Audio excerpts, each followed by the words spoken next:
The Gazette smacked the kitchen table with an irritated snap.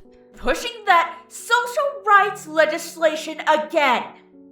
Whisperwind looked at his agitated wife from behind his own set of newspapers and sipped his coffee, his eyes beset with a sombre but sympathetic gaze as he waited for her to finish. Jewel didn't say anything for a few moments, though she didn't necessarily need to. Her creamy features were etched with an exasperated expression which spoke volumes and was only amplified by the raspberry bangs darkening her eyes. Soon enough, though, the words simmering in her mind bubbled to the surface. The princesses have done nothing but straddle fences and pander to these political machines of co-colors, Philly Fullers, and whatever else is out there. They've outright refused to use their authority to enforce morality. The unicorn's chair interrupted with a screech as she shoved it over the linoleum to stand. It sickens me. It's bad enough they let ponies worship them. It's a wonder the providences haven't cursed us yet. By the mercy. Jewel cut off her tirade with a resentful huff as she marched to the sink and redirected her emotional energies into cleaning, though her tightened lips attested the ongoing torrent of internal commentary they held back. The kitchen lit with amber magic as plates and cups took to the air from around the room and began obediently converging at the sink to be washed. Whisperwind looked up just in time to rescue his unfinished coffee from the congregation and dragged it back to its coaster by the handle, a hapless victim of his wife's indiscriminate fervour. While calmer, however, the coal-grey stallion's furrowed brow made it clear he was just as bothered as she was. The Providences are in control. They allow the princesses to rule, and in the end it's the Providences' will that takes precedence. The Pegasus sighed and lifted the newspaper again, though his voice got quieter as it belied the weariness he felt himself. We just need to keep praying, and to keep faith despite the world around us. The encouragement wasn't entirely lost on Jewel, and the mare's features relaxed slightly, though the mechanical work of dishwashing probably aided in diffusing her tension. She let out a less forceful sigh and brought another plate under the faucet to scrub mindlessly.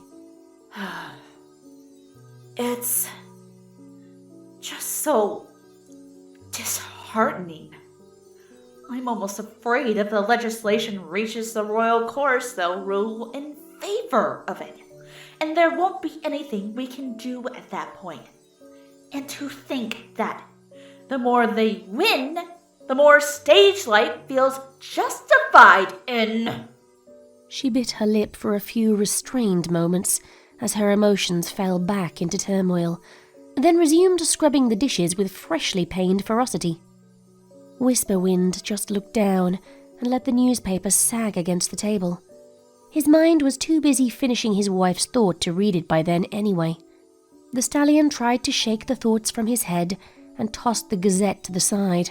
We'll deal with that storm if and when it rises, Jewel. In the meantime, have you seen Dawn this morning?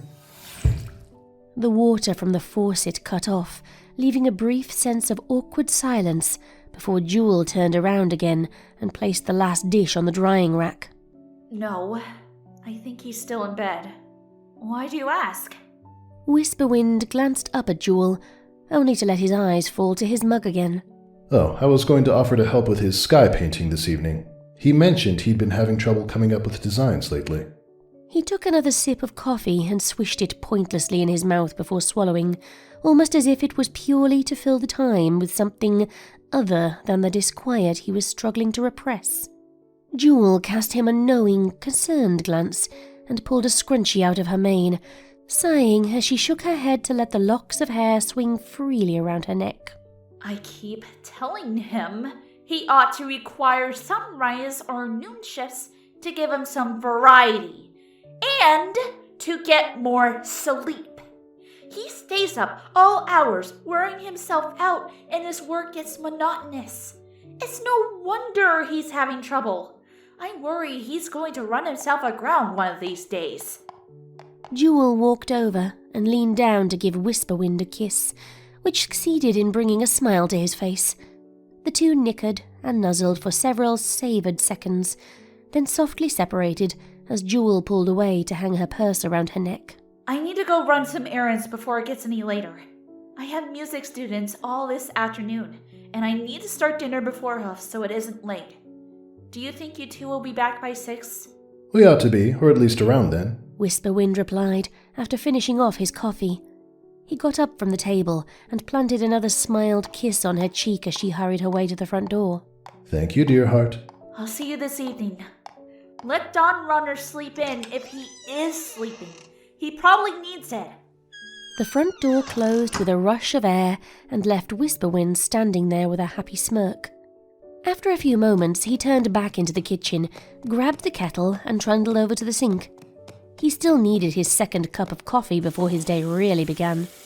As he held the kettle under the faucet, he took the moment to admire the sunbeams streaming through the kitchen window to warm his dark grey coat.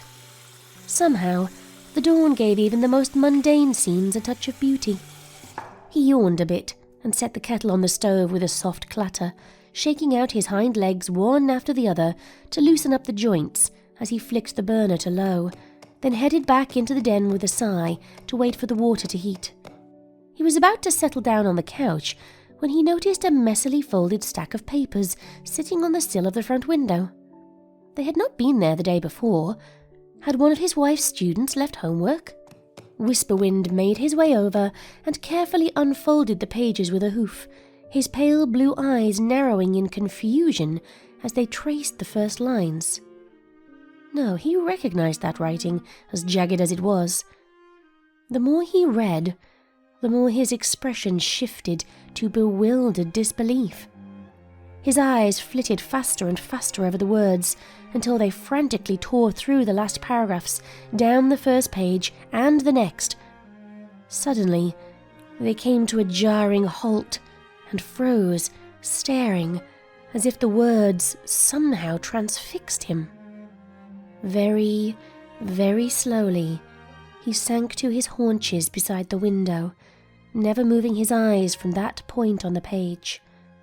Despair began creasing his greyed features, making them drawn and somehow faded as his slackened jaw quivered, unconsciously echoing the unspoken words. Eventually, though, his eyes were seized by a morose curiosity and began slowly advancing through the text once more. When he reached the bottom of the paper, the stallion laid a reluctant hoof on the page and dragged it wearily to the side to begin reading the next as tears began to trickle down his muzzle.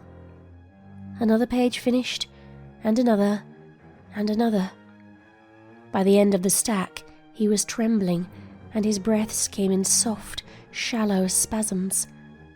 There were only a few paragraphs on that last page, but the finality of them dragged his heart even lower into despair. Yours truly, Dawn Runner. At first, Whisperwind just sat there as air shivered through his lungs, doing nothing.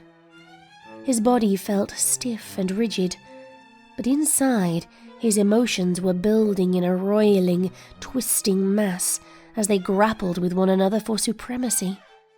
Agony, grief, rage, love, they were all there, and as the letter reverberated a maddening cacophony of lines in his mind, it drove the storming emotions to a merciless virulence.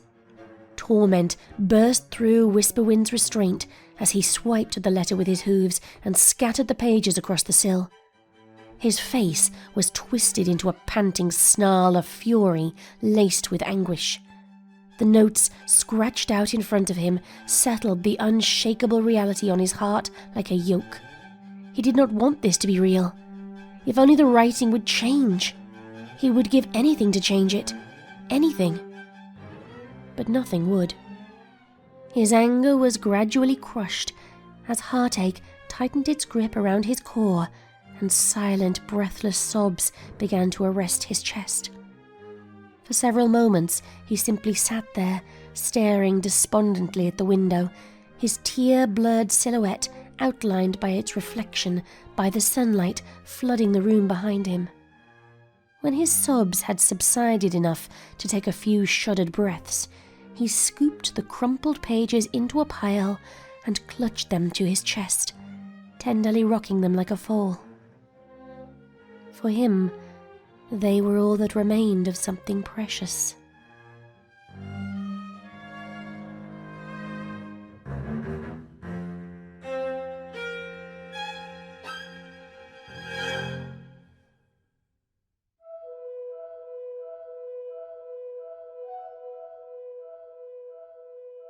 The house was still dark this early in the morning, even if the wee hours were only morning by technicality. Moonlight filtered through the windows of the den and scattered over the floor, mostly undisturbed, save for the occasional rustle of the cherry tree outside.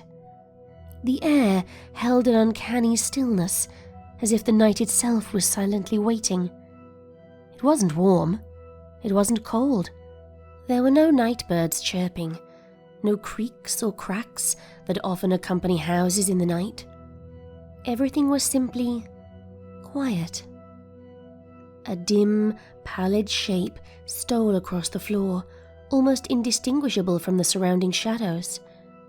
It paused a moment by some lumpy saddlebags settled against the wall, barely a moonlit silhouette themselves, then drifted into the cool silver light pouring through the bay window to reveal the form of a smallish Pegasus colt.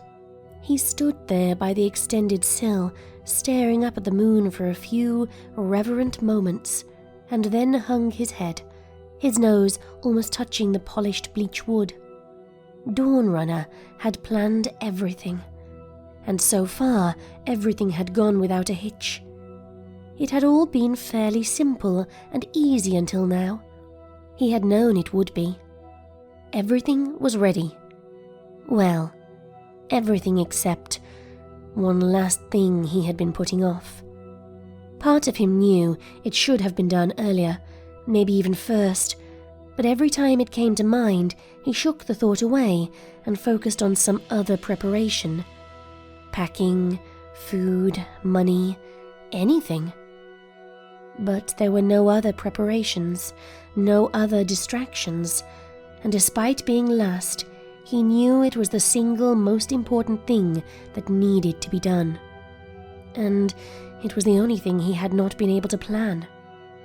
Dawnrunner pulled his head up as a soft, quavered sigh swept through his chest.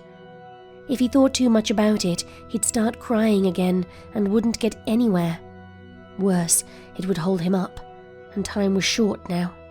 The colt gathered his resolve with a soft gulp and walked back into the shadows to his saddlebags, a muffled rustle disturbing the silence as he rummaged through them. It only took a few moments to grab the paper sheets and pen. He knew exactly where they were. They had been intended for this very task. Another dry swallow seized his throat as he carried them back over to the window, laying them on the sill like a desk. The moon was bright enough at the moment, and he could not afford to turn on a light. It would have to do. He stood there, staring at the pages for several long seconds before finally settling into a sitting position, his eyes still fixed on the blank pages as though trying to read unwritten words. After what felt like ages, he shook his head, picked up the pen, and leaned over to begin.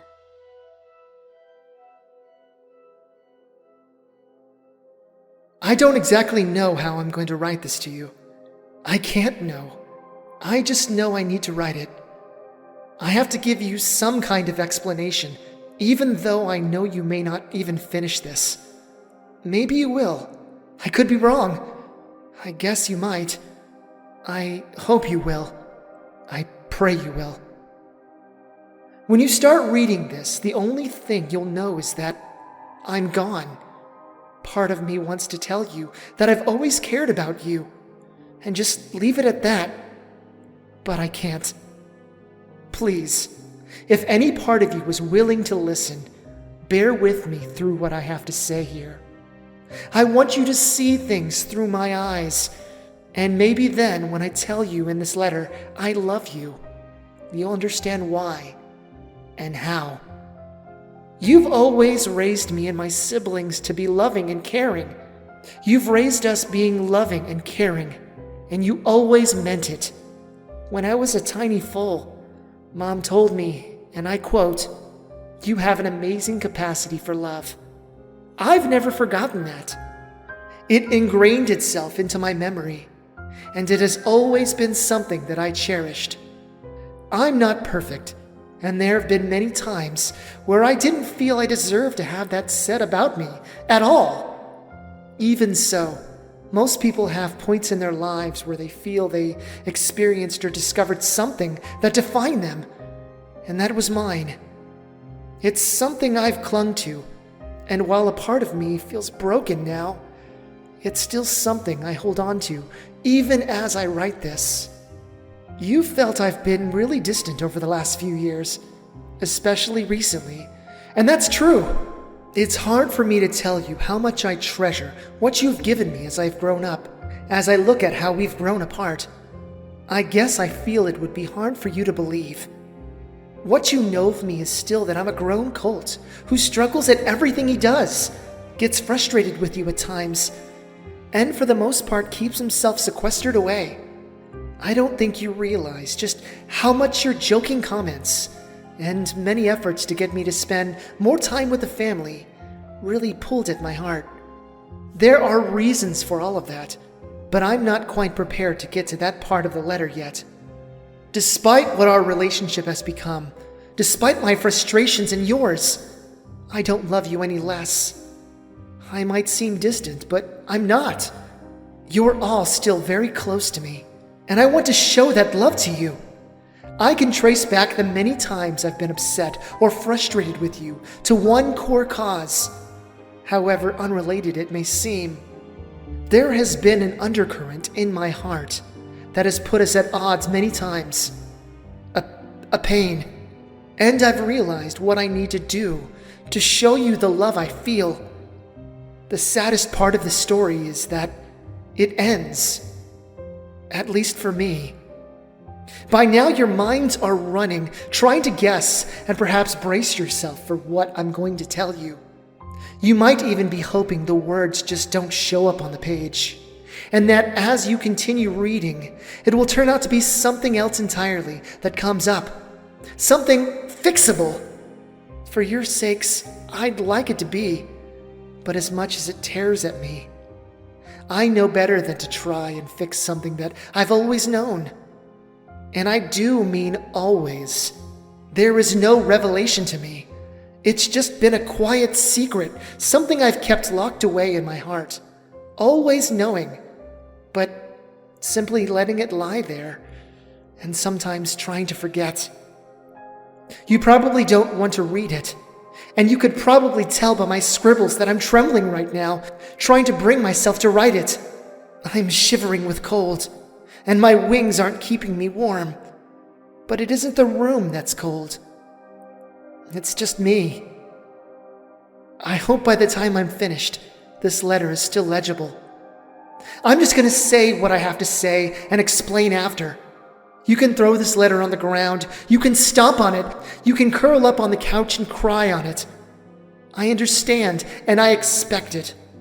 All I beg of you is that once you're composed again, please, please come back. Come back and finish reading. I'm writing this to tell you that I'm a cold cuddler, and I've always been. I know the emotions that are flooding through you right now. Fear, regret, anger, shame, concern, despair, pain. So much pain. It isn't that you simply believe it isn't proper, or that you have some unfounded, ingrained social convictions. You believe it's morally wrong, a sin, and I know every single reason why. I know every theological and sociological reason you hold against it. I know every argument or phrase you could possibly bring up. And believe me, they have all been haunting my mind for these last many years. But aside from all that, I know your most basic reason for being upset. It isn't simply that I violated something you felt was right. What you fear is much more threatening. You feel like I just told you I'm throwing my soul away. You believe that I'm in rebellion, and even worse, that my soul may perish when I die. Right now, I don't doubt you want nothing more than to try and grab me by the tail and drag me away from the fatal precipice of a terrifyingly permanent mistake. You aren't concerned about yourselves. You're concerned about me. You love me, and you always have. There are times I don't want to understand the situation so well. It would be so much easier if I didn't know what you were going through. But I do. I've seen you go through it before with my brother. Back then, I didn't understand what was going on when my brother came out to you. And you weren't very quick to tell me either. We always had a tight-knit family. That one day, one of the strands holding us together snapped, painfully. Your evolution of emotions was a roller coaster of despair and helplessness. But Stagelight jumped the hoops for you. Or maybe he was pushed through. Either way, he loved you and wanted to do what was right. He went through ex-cuddler programs, counseling accountability groups. He even joined the Equestrian Guard, and it seemed to work. You were overjoyed when Stagelight told you he had gotten over it. You felt like there had been a victory, a triumph, and you had your son back. I remember Mom beaming a smile at me as she cried happily on the phone. That was when the full extent of the situation was delicately explained to me. And then everything was dashed again when someone at his college got access to his computer and found stallion images. Stagelight hadn't gotten over it, and instead he was overcome with shame. He had tried, failed, and succumbed to it. It broke your hearts again, and then some. Mom would begin to cry whenever he was mentioned, and it took years for her to talk about him without a strain in her voice, for her to lose that reticent, distant gaze when we talked about our family. For 3 years, she wrote to him every day, short, pleading notes that she hoped would reach him. The effect was equally clear on you, Dad. Shortly after I found out what was going on, I became an avid opponent against cult cuddlers. I set out ways to shoot down their arguments and debate. I was on war against it. I told a friend once it was one of the most heinous traps a pony could ever fall into because of how it dragged you in like a tar pit. I guess it's ironic that the more I researched it, the more I looked for ways to squelch out their logic and show them just how wrong they were. The more I found out, I had more questions than I did answers. The answers I did find didn't measure up to the questions. It was also around that time I started realizing a few things about myself. And if I'm honest, I think part of my fire against homosexuality was my way of struggling against what I was feeling. I never had a desire to seek out mares before I even knew what sex was. I found myself attracted to stallions. I didn't know why, but they attracted me. They felt safer, stronger, protective. When I saw old movies of cartoons that involved romance, I never associated myself with the hero or the stallion. Robin Hoof didn't inspire me to go out and save maidens in distress. It made me dream of how wonderful it would be to have some stallion come and save me. I'd always noticed colts that were strong, handsome, friendly, or had charming smiles. I found myself thinking about them and wanting to make good friends, wanting to impress them. I wanted them to like me. I could tell a beautiful filly when I saw one, but that simply didn't interest me. When colts were presented as dumb or gruff dopes that could never understand mares, I always felt a little pang of resentment. I thought anyone could understand anyone else, so long as they had the heart and desire to do so. On the other hoof, it would bother me when guys would talk about girls because I felt they were treating the girls no better than objects. To me, girls were great friends. I could talk with them and identify easily with them. And from everything I gathered, they with me. I didn't want to be a filly. I was content as a colt. But emotionally, they always felt closer. The only crush I ever had on a filly wasn't even a crush. I liked her personality, and as far as I understood, that was a crush. I had no physical attraction to her, or desire to show her any affection beyond normal friendship. Hugging barely entered my mind, and kissing didn't even occur to me. I didn't find the way she trotted alluring, or the way she wore her tail pretty. I didn't think her colors were especially entrancing. None of the stuff I heard other older colts talk about when it came to mares. You might remember her, a unicorn named Starshine. As I recall, she wasn't even all that wild about me, even a little awkward or uncomfortable with my excited announcement of, well, having a crush. Even early on, I regretted declaring such feelings, when I realized I had only done it because I thought that was considered proper and cute. Thankfully, we were barely past foalhood and into adolescence, so it blew over as a case of kid love. But as the years passed and I grew older, it didn't prevent you, Dad, from trying to hint me in the direction of mares. I eventually put a stop to that through some well-placed exasperation and lack of responsiveness to your jabs, jokes, and nudges. But you still didn't stop worrying about me and that aspect of my life. There was even one point where you sent me to a youth counselor who told me that I was coming to an age where it was natural and normal for me to start noticing fillies and certain aspects about them. I felt none of it. What's more, I had no desire to. I was blank. Anything I did feel was more just revulsion at the idea of doing anything intimate with a filly. I felt strange. And would you believe it? Unnatural. I politely sat through the session, but found that, as always, remaining neutral was the best response. The strong push for me to be interested in fillies had at least wizened me to the fact that it was a bad idea to outright resist, even if the general rules on sexuality weren't clear to me then. So I passively assured him the only thing I knew. He didn't have to worry about me. I simply didn't have the desire to seek out mares at that time. It was a simple, honest answer, and one I've given more than once in similar discussions with you. Only now, as I look back, I do realize how much that answer perplexed him. He sat back behind his desk with a furrowed brow, tapping his hoof on the wood in an absent-minded fidget as he questioned me further, trying to find out why.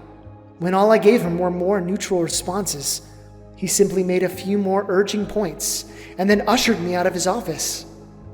I guess that sort of ties into my next memory that brought this reality to home for me. And ironically, it came from within our own spiritual group, and one of the youth outreach trips led by the same counselor. It was a summer construction trip, where the team went out to the country to help fix the homes of other ponies. You might remember it. I had just gotten my cutie mark the week before, and I was so anxious to show it off to everyone. One of the stallion high schoolers that was there was a real ham. He loved joking and being a clown, and all in all, he was a pretty nice guy. He was in the mayor's bedroom of the cabin we were staying in, chatting with a few fillies on the team. I was in the next room alone. Everyone else had gone out to the pool since it was one of our days off.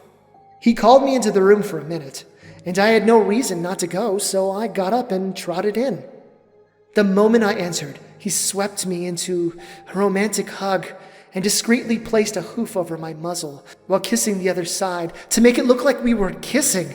I heard a camera go off just before I struggled to pull myself away and saw the mares giggling and laughing off to the side. The one who had taken the picture said she was just going to stow the picture away for her guilty pleasures and not to worry about showing it to anyone. At the time, I couldn't do much. I was shocked, for a lot of reasons. Shocked and scared, I leaned back against the cabin wall and just started to cry. Of course, being the guy he was, the stallion was immediately remorseful, and I could tell he regretted doing it, though I think in part he was worried I might tell on him. He and the girl spent a few moments trying to reassure me that it was nothing big and just a joke, but eventually the stallion felt so ashamed he just made yet another apology and absconded downstairs. I had slumped down to the floor by that point and had mostly collected myself, but the girls were still talking with me and telling me that they would destroy the picture. I tried to tell them that it was okay, that I was just overreacting and I wasn't prepared for it, that they didn't have to destroy the picture. But that was really a cover. They thought I had been upset at being treated like that, and I couldn't let them think anything else. The real reason I was crying? Because I felt so terribly guilty for liking it. I felt guilty and confused for wanting the kiss to be real. The stallion was undeniably handsome, and I found myself dreaming about him, doing it again and loving me. I even wanted the picture. I felt like kicking myself for having ruined it by breaking down. But I couldn't tell anyone that. I could never tell anyone that. I knew enough to keep quiet. I had a newborn guilt over the fact that it was a stallion, but nothing deep-rooted. Any guilt over that was nothing more than an inkling from all the pressure I'd received towards mares. I was still in the dark about sexuality. I didn't even know how fillies worked that way, and I wasn't interested in knowing. In fact, I didn't even know colt cuddler or homosexual were words, let alone something a pony could be. I just knew anything intimate was wrong. I didn't think that gender really made that big a difference. It wouldn't be for a few years after that I would really discover what was going on with stage light. That's when I started realizing how much you disliked homosexuality, and I began sinking into my cloud of denial. I fought against it, and it was easy for a little while. Everything was clearly set in my mind. I had a clear demarcation between right and wrong and seemed simple enough to follow. For me, the solution to feeling something I shouldn't and not feeling something I should was to not feel anything at all, at least as much as I was able. Mares weren't even a temptation, and they still repulsed me when it came to intimacy. But guys, I'd catch myself sneaking glances at handsome colts or admiring stallions when I saw them working. I still felt drawn to stallions. I also felt deep pangs of guilt for the thoughts, even approaching intimacy, that entered my mind. To me, even kisses were intimate. I battled it off with streams of shame-ridden prayers at night. I knew the consequences if I did something wrong in that area. It meant my soul might not be saved. It was a serious sin. Somehow, though, I still hadn't made the connection between myself and the ponies you called homosexuals. That's when I started preaching against homosexuality myself, even though I was young, and I wasn't afraid to go to battle over it. At least until the questions I started asking in an effort to prove my case started turning on me. I sought answers I never found, and when I turned to others, what I did find were excuses. Excuses, accusingly raised brows, reprimands and dismissals, a heated war where even questions about what was considered right was paramount to sympathizing with the enemy and grounds for suspicion, or at least being labeled rebellious. I learned very quickly and very hard that questions were not tolerated. The excuses? This has always been understood to be true. Who are you to challenge centuries of wisdom? Except I wasn't trying to challenge it. Not then. The most constructive replies referred me to the commentaries and treatises that all just said the same things over and over, and nothing that actually solved the questions that had begun to build up. That's when doubt first started gnawing at my mind, and when I started actually putting two and two together with what had been going on inside myself. In many ways, I was discovering that I had a terminal disease. But worse, I was taught by lesson and by simple exposure to conversation that being a colt cuddler was a soul-damning practice, something horrible and even criminal. When I was old enough to know that it was wrong, but too young to recognize what was happening to me, I saw it just as people see some rare, terrible sickness. It's a bad thing and it'll never happen to me. I knew there were laws against it in some states, and I heard of ponies being lynched for it by then.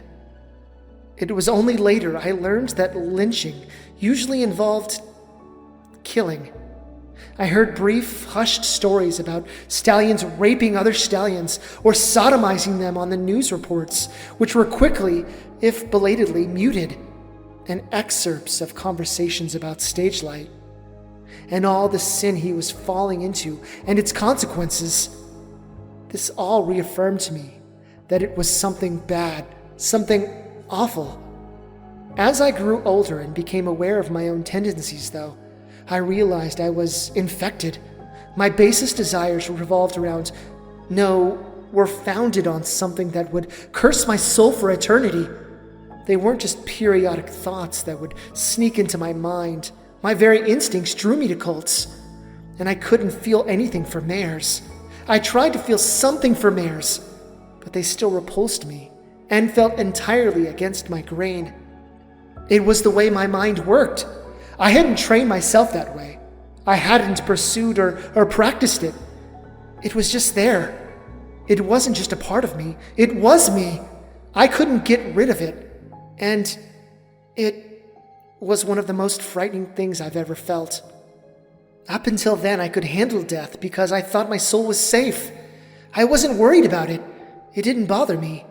Death would come when it was time, and I would simply live life. But after the revelation, I was seized by a constant, harrowing fear. I didn't want to die and have my soul be punished forever. Death didn't represent peace to me anymore. It represented pain. It was a portal into torment for what I was. I thought maybe I was still safe despite myself. Maybe when I died, I would be safe. Maybe. Always maybe. I didn't want to find out. Fear began to lace everything. I was afraid of long trips. I was afraid of machinery. I was afraid of heavy sports. I was afraid of vehicles. I was afraid of storms. I was afraid of getting sick. Sometimes I was even afraid of flying. And I never showed it, because I was afraid you'd get curious. I guess it means I feared you more than I feared death itself in a way. I fell into turmoil. It was overshadowed by many things, but there it was at the core. Fear, doubt, guilt, that undercurrent of pain I told you of. It all estranged me from you more and more. I loved you so very dearly, but I felt alien to you. I felt like you were hostile to me because I knew what you would feel about me if you were ever aware. I knew how much it hurt you and how much you would hurt me. Despite my doubts, I still wanted to cling to the hope that I was safe. I didn't want to doubt what was right or wrong, and my heart became one big battleground between the side of me that realized what I was and the side of me that wanted to believe I could drive it out myself. We fought many times, and our arguments would escalate each other. I was distracted through school. I couldn't focus. The brilliant mind Mom has always been so convinced I have failed in math, failed in many areas, even my talent. And I felt broken. I felt corrupt. I've asked myself so many times why I didn't grow up like other colts, why I never developed feelings for mares. I was even jealous of bisexual ponies. At least they could lead normal lives like everyone else. If I were bisexual, I could have settled down with a mare friend and pretend none of this horrible debate in me ever existed. Why did something that felt so innate to me have to be something that would break your hearts again? Why did it have to be something so dire? Why did it have to be me? I'm not sure which irony is greater. The irony of my awareness of how much you were against colt cuddlers correlated almost directly with how much I saw it in myself, or the irony that my own search to prove being a colt cuddler was wrong ultimately led me to my own terrifying self-discovery. Either way, it carried me down into painful silence that just grew deeper as your vehemence against homosexuality increased. But all of that in itself led to an even greater irony. Our days, the last many years, ever since Stage Light, have been littered with conversations about cult cuddlers whenever something happened to trigger the topic. At the dinner table, I'd sit there and force myself to placidly stick food into my mouth and chew as if nothing were wrong, while you repeated the latest bit of propaganda or discouraging news about how homosexuals were battling something in the courts. Even when we had company over, you weren't shy talking about how cult cuddlers were attacking marriage, or how homosexuals in general were morally aberrant, sinful ponies who used every underhoofed political trick to get their way.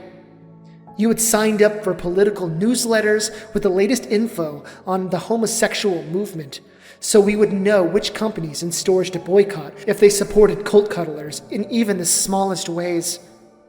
I remember one year at our heartwarming open house party, you proudly announced that we had bought our tree from a different store because the one we usually went to had put out a stand at a pride parade, and began encouraging everyone to avoid shopping there. I guess the saddest part was, the thing that even triggered the topic was a discussion on gift shopping. Very frequently. It didn't take much. There were a few favorite talking points, though, which were often saved for when we were invited over to the homes of family friends where you could share your misery with sympathetic ears. The first was my brother. I can see Mom's delicately pained expressions as she begins talking about Stage Light like a prodigal poster child, how he was wayward and running away from the truth, and how much she'd hoped someday he would let go of his sin and return to you. Over the intervening years, it had become a personal testimony of pain, a badge of how stalwart you were in the face of adversity. The next was how cult cuddling and filly-fooling were once listed as mental illness, but that homosexuals had politically pressurized the psychiatric groups into removing them. Then you would move on to how the cult cuddler agenda was to undermine social standards and destroy family values, so that they could force their position whether or not the people wanted it. You liked the phrase, the people. It was almost a motto that you rallied yourself around, or a frill around your neck to make yourself feel larger. Any progress made by homosexuals was a coercion of power against the will of the people. Any judge who ruled in their favor was ignoring what the people wanted. I guess in some ways, it made you feel better to think that most agreed with you. And this was all being done in defiance of the grand majority. These conversations weren't limited to the private spheres, though. Sometimes you even brought it up with chatty strangers at the market, discussing how cult cuddlers were forcing their perversions on others and into schools, and trying to get themselves legitimized by the media. One night at home, Mom bemoaned the fact that movies and shows always portrayed cult cuddlers as the wise ones, and how awful it was that the media was trying to make wickedness acceptable to society.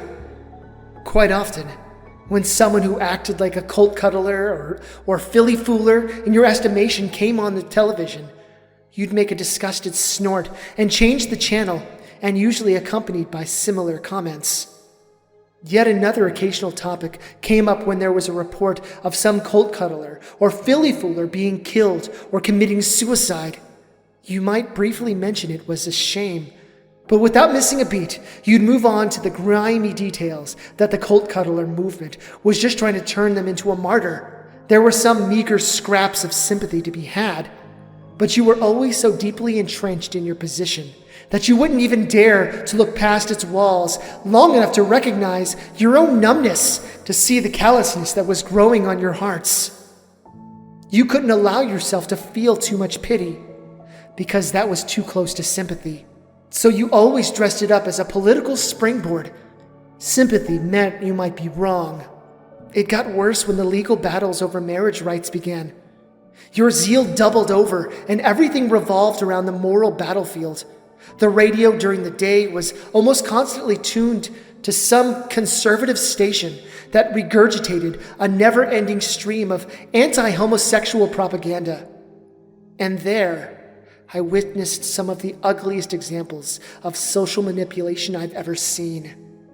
The radio host went on and on about how terrible it was that our kids saw two stallions kissing in a grocery store. The cult cuddlers were trying to take away our rights as voters by playing the system. They wanted to force their lifestyle on us and pry their way into schools to program our foals that same-sex marriage between stallions and mares was okay, that being homosexual was okay. Almost every ad and campaign was strewn with some form of save the children. Marriage was a sacred institution, something to be defended and not have stolen away or redefined by ponies who wanted to corrupt it for their own perversions. Cult cuddlers already had enough rights, and they simply wanted to take away our freedoms and force their will on us. They didn't want a fair fight. They wanted to subvert the choice of parents by going through the courts. Statistics were run off about how unhealthy homosexual relationships were, how many engaged in pedophilia and other forms of sexual perversion. It was an epic war between good and evil, filled with redundant slogans and taglines created to make people threatened by homosexuals without ever actually telling them what was there to be threatened by. The campaigns wanted a knee-jerk reaction to beat away the same-sex enemy. And of course, there I was, with my family on the front lines. There was no part of your lives or mine that it did not touch. I'm sure you remember the ice cream shop that you loved to buy from because they were financially supporting the battle. You would buy me desserts there all the time, and even now you still buy from them to show your support. You kept parroting every line of political script you heard, sending me petitions to sign and giving me voting guides that blacklisted any politician who supported or identified as cult cuddler, as against family values or anti-family or any number of damning buzzwords. Almost any reason to see cult cuddlers as a subversive enemy was a good reason. I told you that all this led to a greater irony. Up till that point, my battle against my own homosexuality was a painful one.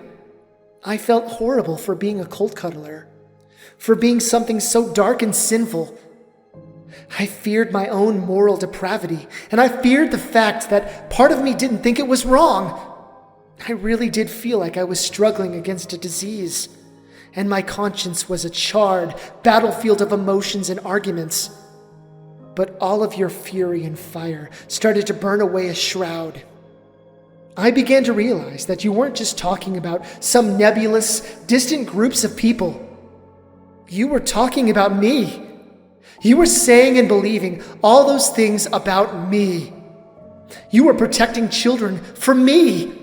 Every targeted accusation against homosexuals was being leveled against me. Me, your son. The little foal you raised and taught to fly. The one you made peanut butter and jelly sandwiches for growing up. The one who used to make play huts out of the tall grass in our backyard. The colt that loved to catch tree frogs and lizards off of windows to keep his pets. The one who emptied out his meager bank account every hearthwarming so he could see you happy. The one who spent days and nights with a heart twisted in pain and fear over the heartbreak you would feel if you found out. I loved you, and you were saying all those things about me. The only thing standing between me and your missiles of propaganda was a paper-thin veil of ignorance that could tear at any time. I began to hear you talk about homosexuals, how they wanted to destroy families and ruin our society. And my mind would whisper back, I'm not like that. That isn't me. No, that isn't me. I don't want to hurt anyone. I don't want to do that. That isn't me. I've come to realize that silence has been my greatest friend. I began to understand that destroying families many times meant simply being a cult cuddler, just as Stage Light had hurt our family by being a cult cuddler. You saw him as the source of the problem, and you would see me the same way, all because of one thing that I had never asked for, that I hadn't tried to become, something I often didn't want to be, just something I was. All those disparaging, awful accusations would be aimed at me. It was then I really understood that I was hiding in a war where you had unwittingly made yourselves my hunters. You always taught me to love even my enemies. I never realized, growing up, you were teaching me to love you. I had a cult friend once. You actually met him when he came to visit, and you can probably guess who it was. He's the only stallion I've ever been intimate with. And then he left me. I had spent 2 years in a relationship with him, hoping for something lifelong, and I had it ripped away. My life shattered, my grades and my performance plummeted, and I took it with a straight face and reined my emotions till I could cry myself to sleep at night. I couldn't tell you what was happening, why I was failing. I had myself tested for a learning disability to try and fix things, but it didn't work. I couldn't risk you asking questions. I knew the consequences for having seen them before with Stage Light, but it wouldn't be like the time Stage Light came out to you. I had been tempered in your own furnaces of passion and driven to the realization that you were fighting an enemy that didn't exist. Your own war had convinced me that I wasn't necessarily wrong to be a cult cuddler. I would refuse to put myself through any form of therapy or counseling, and that kind of rebellion would have only one result. I would be stuck on the street with nothing but my wings and my already failed life, a life stunted by dangerous secrets and fear. You would pray at the dinner table that I would be made miserable in my sin so that I would turn away from it, that my life would be a failure until I stopped, just as I heard you pray for my brother many, many times before. You saw it as tough love, a hedge of thorns to guide the wayward home. You would pray for the prodigal son, hoping, dreaming that he would come back in repentance. Others would call you terrible parents without knowing you, but I know better. You sent Stage Light money and supplies when he needed it, more than once when he was off on his own. Despite your prayers that he would be miserable, you went out of your way to help him whenever you could. You still called him son and loved him as such. You never disowned him, and you never had the desire to. You didn't act as if he was dead or reject him. You just wanted him back and safe. You even invited him back home for holidays many years, to the point of paying his fare when he couldn't afford it. After calls he'd make on rare occasion, I'd see the tears in your eyes. I know you love Stage Light, and I know you love me. I also know why you do what you do. The first reason is that you would rather we have miserable lives than go to what you think awaits us, the death of our souls. You would rather that we burn our hooves than die in the fire. You honestly felt that this was the best for him, and you cried over it. You wanted anything so you could feel your son was safe again. It's so odd, the things that desperate love will do and say. If only it were that easy as loving your son and letting him be who he is, without worrying about his eternal fate. Life hasn't been that simple for you. Or for me. The second reason is misery. You felt like you were watching your son commit spiritual suicide, and there was nothing you could do to stop him. I'm sure you feel the same things about me. Your passion is just a fortress of zeal you've built around your broken hearts. And you try to overwrite the agony by taking comfort in holding fast to what you believe to be the right thing. It's the only good thing you can see in all that pain. And now you have me to add to all of that. I know you think I deceived you by never telling you about this. by not allowing you to help me, just as you felt about stage light. There are a few points where you really were afraid I was a cold cuddler, and I purposely evaded it until the notion faded. From there, I worked hard to build trust with you again. I let you go on believing I wasn't ready for a male friend. I allowed you to draw your own conclusions on a lot of things, but I always avoided lying. Even if my life so far has ended up a lie itself anyway. You aren't terrible. You're the family who taught me what real love is. You aren't perfect, and you've done a lot of things I think were wrong. Still, I'll never forget the things you've done right. I know the kind of heartbreak you're feeling right now. I know the kind of heartbreak you're feeling from what I've written. You have no idea how well I know it. Images of what you'll do when you find it have been repeating in my mind like some awful unborn premonition. And there's a large part of me that still never wants it to come to light. It tore me apart, and it's tearing me apart now. I felt like a traitor in my own home, with my own family. A family I loved and cared for dearly and wanted to see happy. You were so beautifully close so many times. We've always been a close family, and you've tried to stay close to me. But I've kept distant, both for your sakes and for mine. I can't help but think about the times when you asked why I didn't always eat dinner with the family, and if I didn't like eating with you.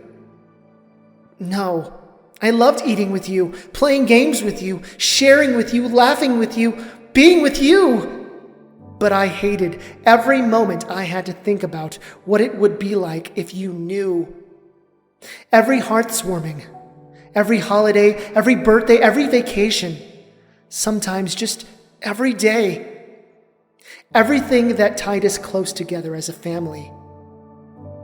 It's all become a reminder of what I won't have in the future with you. Everything was tainted by the haunting awareness that it would be gone. I can't think of how to describe it. It's like seeing things going on around me, as if there are already memories of a distant past. Many times I've yearned to go back to being a foal, or at least the way things were then. As a foal, I never had to worry about any of this. I was blissfully ignorant of sex, of romance, of any intimacy beyond simply loving those around me. There have been times I'd have rather died as a little colt. I felt life would have been easier that way. For all of us, I'd have never wrestled with right or wrong questions that held my soul in the balance, or struggled with trying to convince myself that I ought to love mares and wondering why I didn't. And for you, it's one thing to lose someone you love dearly, but know his soul is safe. It's a far more frightening thing when you don't know the outcome or fear the worst. At least if I died, then you would have felt I was safe in the arms of peace. I find it strangely ironic that despite our opposing sides, the fear that has gripped me all these years is now the very same fear that claws at you. I'm sure there are many things you're regretting, thinking of all kinds of things you might have done differently to avoid this. You don't want to hear about what I am or what I've become or what you've taught me, because none of those things are something you want to think about anymore. I imagine hearing those words just makes you feel sick. And you probably hold yourself responsible for this in many ways. You feel a weight of guilt that you didn't keep me from this, especially since you saw me as your second chance after stage light. I know it always twists your heart in knots for me to say, I love you. And that in and itself stabs at my own. It's stomach turning to realize that things I want to say out of love have become something so agonizing for you to hear. I've spent my time a hermit, literally locking myself away and letting my life pass by for your sakes. often wrestling away that same crippling fear from my soul. A fear of you and a deep strangling guilt. You have no idea on how much I've kept silent on, or how much emotion I've locked away so it would never be seen. It wasn't just that I was afraid of you, I was even more afraid of hurting you. In some ways, I guess I've always been holding myself away, trying to maintain that past innocence of worry when I was a fool for all our sakes. But I've learned it doesn't work that way. I have to move on from the past because my future is calling, and it's a call I've been ignoring for much too long. From this point, I expect you'll ensconce yourself even more in fighting homosexuality, no matter what I say here. While I desperately hope otherwise, you already have the fortress to expand the battlements on. You would say the answer to my fear and struggle is to give up my sin and tell me that any refusal on my part is a rejection of the truth. You'll continue taking refuge in your faithfulness to the position you hold, using it to bolster yourself, as you always have, and issue nothing but ultimatums that deny any possibility that your position might be wrong. I'm not going to try and convince you, because I know you're the only ones who can convince yourselves. I think it's obvious now why my chapter in your lives needs to end. As much as I love you, I can't spend my life battling a non-existent foe, and I'm not willing to spend it living a lie any longer. I want to be able to laugh and smile again. I want to be able to feel joy, unspoiled. I want to love people with all my heart and not have a heart chained with pain and guilt. I can't stay locked up in a room, imprisoned by fear, where silence is my best of friends.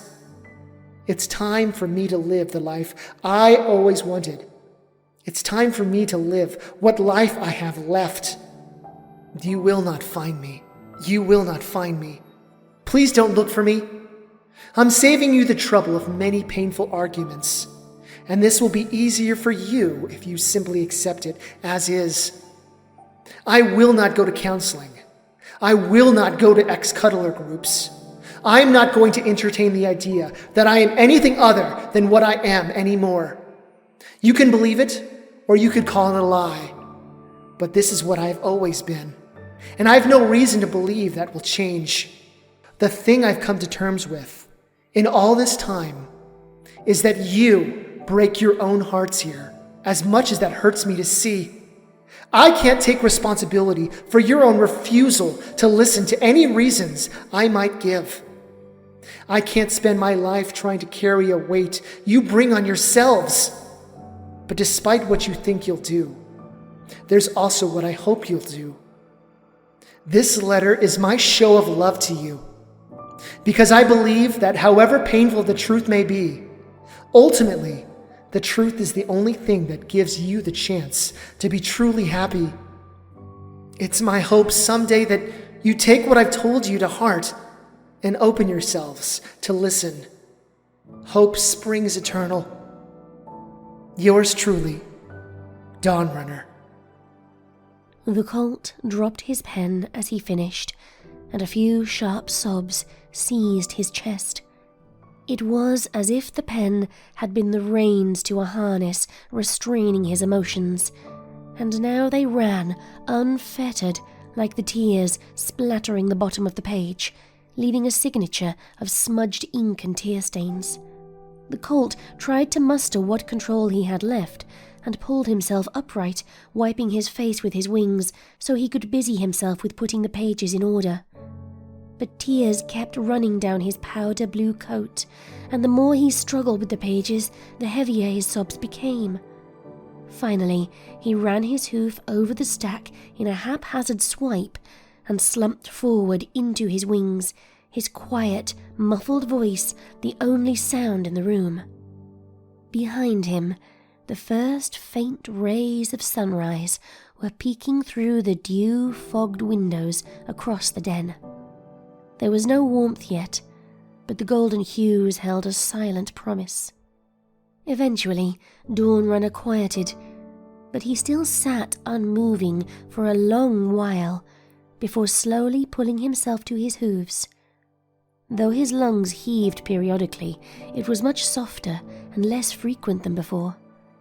He wiped a foreleg over his face to clear the tears clinging to his eyelashes and gazed at the sloppily folded pages and sloppier writing hiding behind their edges.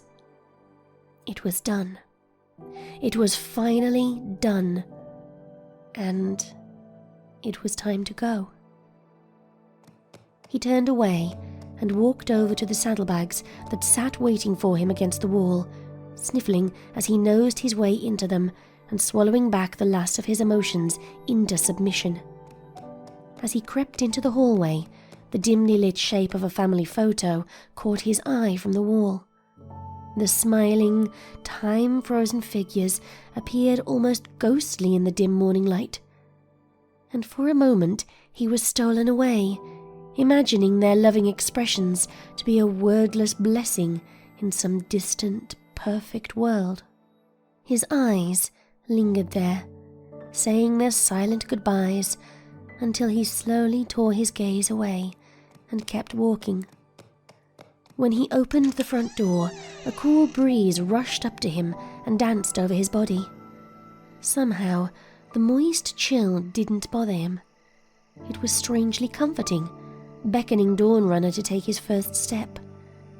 The hint of a bittersweet smile tugged his lips, and one last straggling tear coursed its way down his cheek. May everyone find hope. As the door closed with a whispered click, only the faintest flutter of wings echoed beyond it. And then the house fell silent. There were no creaks, no morning birds, no shuffled footsteps. Everything was simply quiet.